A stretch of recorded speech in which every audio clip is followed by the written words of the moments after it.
La realidad nacional. Con análisis periodístico profesional. Los temas de país abordados con profundidad y credibilidad. Esto y más es su programa de opinión, Diálogo con Ernesto López. Un nuevo horizonte de diálogo y confianza, digamos, se perfila entre la relación del gobierno entrante y los sectores empresariales del país, lo cual se pone a prueba con las reuniones que se llevan a cabo y donde se discuten temas como la reforma fiscal y cómo llevar a cabo el asocio público-privado, entre otros aspectos no menos importantes, que es la gran apuesta en materia económica, así como también en la solución de los problemas que aquejan al país socialmente hablando. Hoy vamos a hacer una reflexión sobre el cumplimiento de esta agenda social, el seguimiento que se le debe dar al tema de la inversión pública y cómo el gobierno piensa financiar la seguridad, entre otros aspectos no menos importantes, con el secretario técnico de la presidencia, Roberto Lorenzana.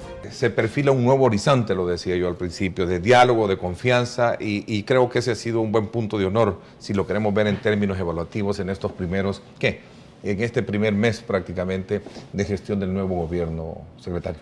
Una concepción, una visión para gobernar, que tiene un sello dialogante, un sello negociador, concertador.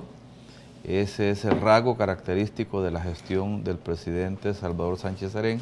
Se ha actuado con mucha prudencia, con mucha tolerancia y no puede ser de otra manera. Es en realidad la característica del presidente que se va a seguir impulsando y es la característica también que quiere que todo el gobierno impulse. Se ha empezado a construir un clima de confianza, el optimismo empieza a crecer mucho más desde el punto de vista también económico y los acercamientos son cada vez más fluidos.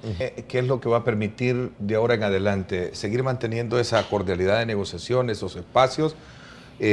O verdaderas muestras concretas como las que el día de ayer, por cierto, ya algunos sectores nos dejan de mostrar cierta cautela con este tema que tiene que ver nuevamente con la sala de lo constitucional.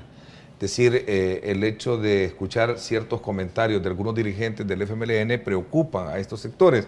Esta mañana, por cierto, el partido, y hablo como ya en el tema del partido, emite un comunicado en el que expresa su inconformidad, su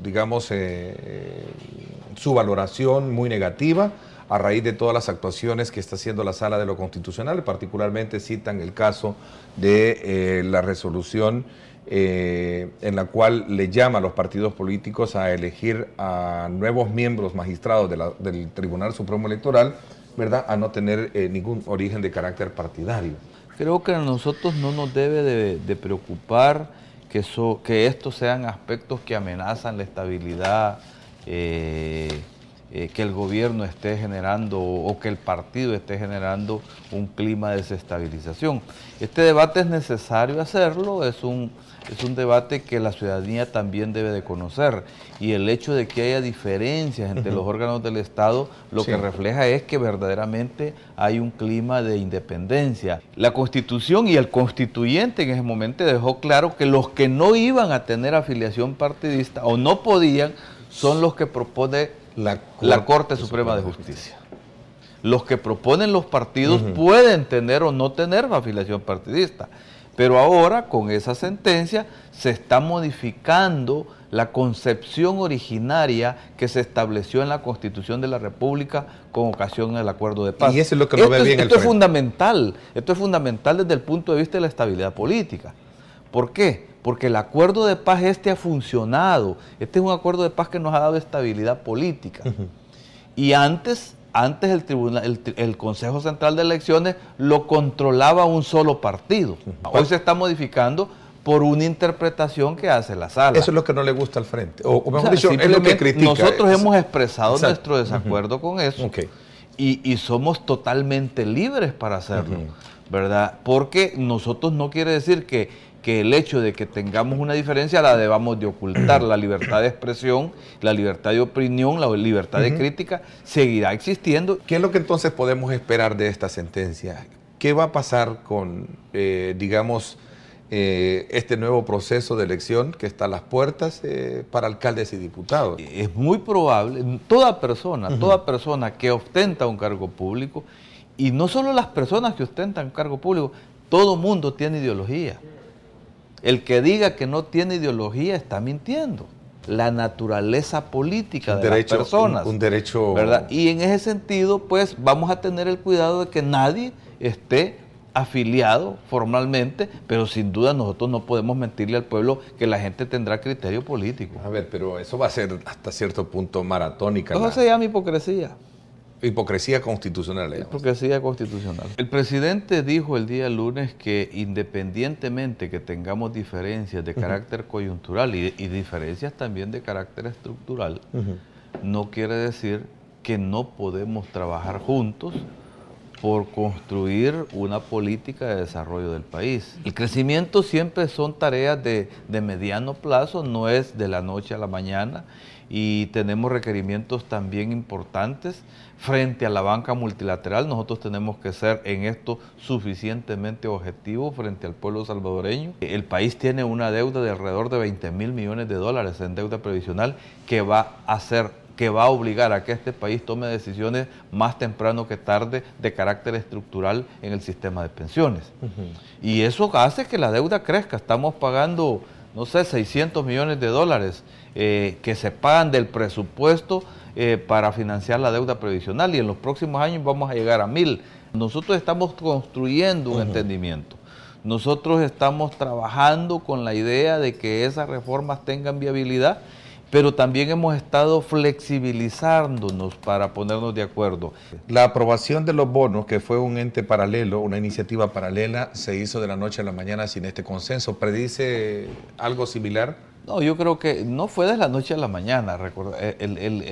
Esta iniciativa de los bonos fue presentada por el gobierno anterior, o sea que ya tenía varias semanas de estar en la Asamblea Legislativa. Este gobierno tendrá una política permanente de diálogo, de una política permanente de entendimiento, de concertación, independientemente de que en algunos puntos no haya acuerdos. Hacia Venezuela se están exportando en este momento 30 millones de dólares de medicamentos, que es un punto de partida de una gran exportación que puede crecer del Salvador hacia Venezuela y otros países de la zona petrocaribe. Los fondos de pensiones de los salvadoreños se fueron en estos últimos 2 años 500 millones de dólares para financiar el aeropuerto de Tucumán en Panamá y para financiar el Instituto de Energía Eléctrica y Telecomunicaciones de Costa Rica. 500 millones de dólares se fueron del Salvador, de los pensionados salvadoreños, a financiar allá. ¿Por qué no los invertimos en nuestra propia realidad?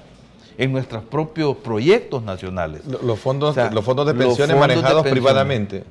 Efectivamente. Se fueron a financiar a Panamá, el aeropuerto de Panamá de Tucumán y el Instituto de Energía Eléctrica de Costa Rica. ¿Por qué? Yo no me estoy oponiendo a la decisión desde el punto de vista gerencial, si es correcta desde el punto de vista financiero. Seguramente les va a rentabilizar las pensiones o les va a rentabilizar los fondos de pensiones en general. Pero nosotros debemos de pensar en lo que es rentable en nuestro país para que los fondos de pensiones sean más rentables y que las condiciones de los trabajadores y de los pensionados mejoren. Pero ¿por qué no invertimos en nuestro país esos fondos?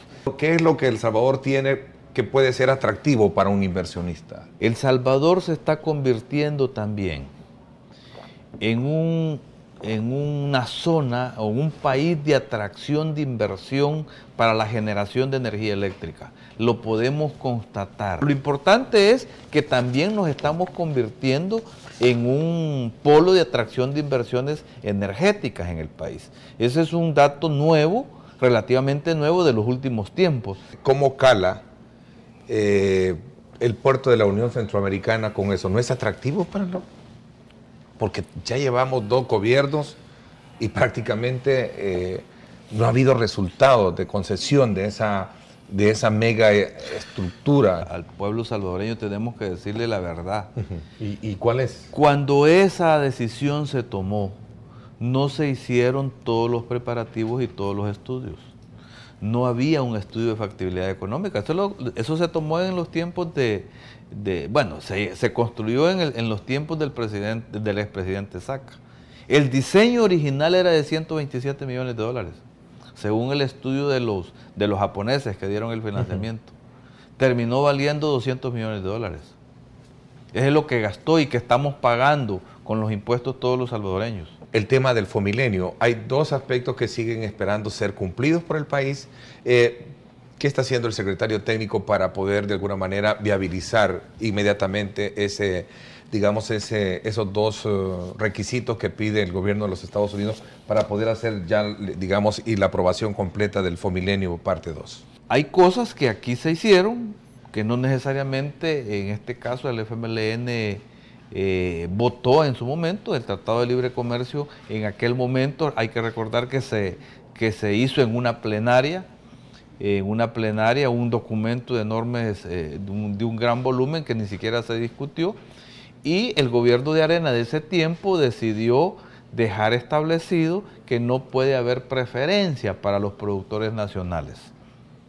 Nosotros nos toca que cumplir ese tratado, porque es un tratado internacional, y el gobierno anterior, el gobierno del presidente Funes, por decreto estableció que la semilla solo se le compra a los productores nacionales. Entonces, por eso tenemos hoy el reclamo del gobierno de los Estados Unidos, que debe de vendérsele también a las grandes empresas de los Estados Unidos productoras de semillas. Y me gustaría todavía profundizar más en el tema de las semillas. Es decir, ¿cuál es la posición concreta del gobierno? ¿El gobierno va a abrir entonces? ¿No se va a mantener casado con la disposición de ese decreto hecho por el gobierno anterior? Nosotros hemos dicho que va a haber una licitación. La licitación solamente se puede hacer hasta el momento en que hay asignación presupuestaria. La Sala de lo Constitucional prohibió al expresidente Mauricio Funes adherirse al Parlacen. La posición del FMLN, ¿cuál es en ese sentido?, preguntan. Bueno, en realidad el Parlacen es una instancia regional, es un tratado centroamericano, ¿verdad? Lo que yo entiendo es que él no estaba inhibido para hacerlo. Lo que yo entiendo que el propósito de la sala es quitarle inmunidad en el país, y creo que desde ese punto de vista la sala ha logrado su objetivo de que él no tenga inmunidad en el país. En realidad nosotros ya aprobamos las reformas a ley de lavado. Hoy han aparecido nuevas solicitudes de reforma, lo vamos a hacer. Nosotros creemos que la ley se va a desmejorar con las reformas que están planteándose. ¿Por qué? ¿Por qué? Porque nosotros hemos dejado establecido que son sujetos a investigación de acuerdo a esta ley todas las personas, todos los miembros de los partidos políticos, los jueces, los fiscales, los directores de cámara, los propietarios de medios de comunicación. La propuesta que se está presentando en la Asamblea, por la cual nosotros no hemos votado todavía, es que se diga específicamente las personalidades políticamente expuestas, y estamos de acuerdo, pero quieren que no se investigue a los jueces ni a los fiscales. Ese es el problema de fondo, y el pueblo salvadoreño debe de conocer. Quieren dejar de fuera a los jueces y a los fiscales de las investigaciones como personas políticamente expuestas. O sea, eso no puede ser. Sabemos que en el sistema judicial hay corrupción. ¿Y por qué quieren dejar afuera a los jueces? ¿Y por qué quieren dejar afuera a los fiscales? O todos en el suelo, o todos en la cama, o todos en el suelo, ¿no? ¿Por qué no se puede juzgar a un fiscal? ¿Y por qué sí hay que juzgar a un funcionario de otro tipo? ¿Por qué no se puede juzgar a un juez?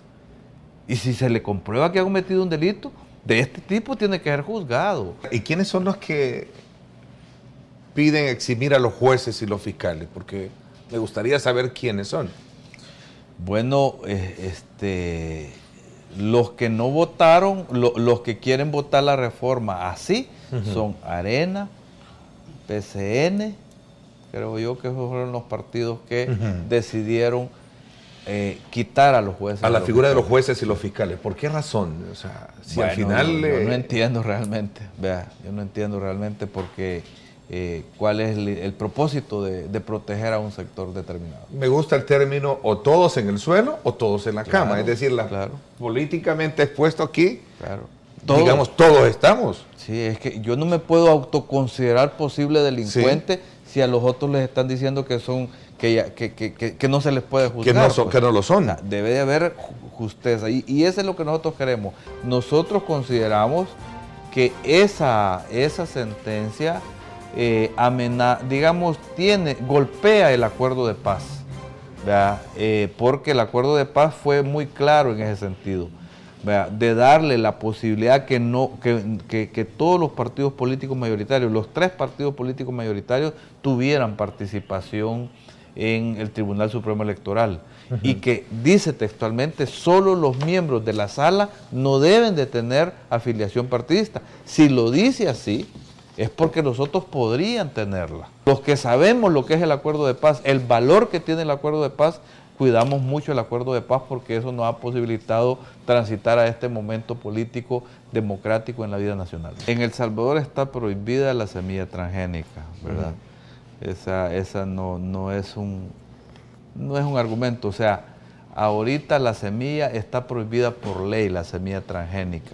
Independientemente de los ajustes que se van a hacer en el gasto, lo que no se va a sacrificar nunca, lo que no se va a tocar nunca, es la inversión en los programas sociales. ¿Es el Citran una apuesta estratégica del gobierno? Porque, dice aquí, es un problema grande para los salvadoreños y Jorge Godoy lo califica como un fracaso el tema del Citran, porque dice, hoy quieren más préstamos de Brasil, incluso entiendo va una comisión presidida por el vicepresidente para buscar más fondos para el Citran. ¿Cuál es la, digamos, valoración que tiene la Secretaría Técnica de este proyecto? Mira, ese es uno de los proyectos emblemáticos del gobierno, desde el gobierno anterior y que debe de ser concluido en la mayor brevedad posible, ¿verdad?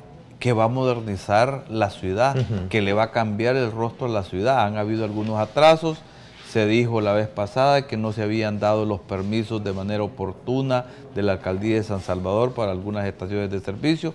Entiendo de que eso se está resolviendo, pero nosotros estamos trabajando porque eso se concluya y porque se amplíe.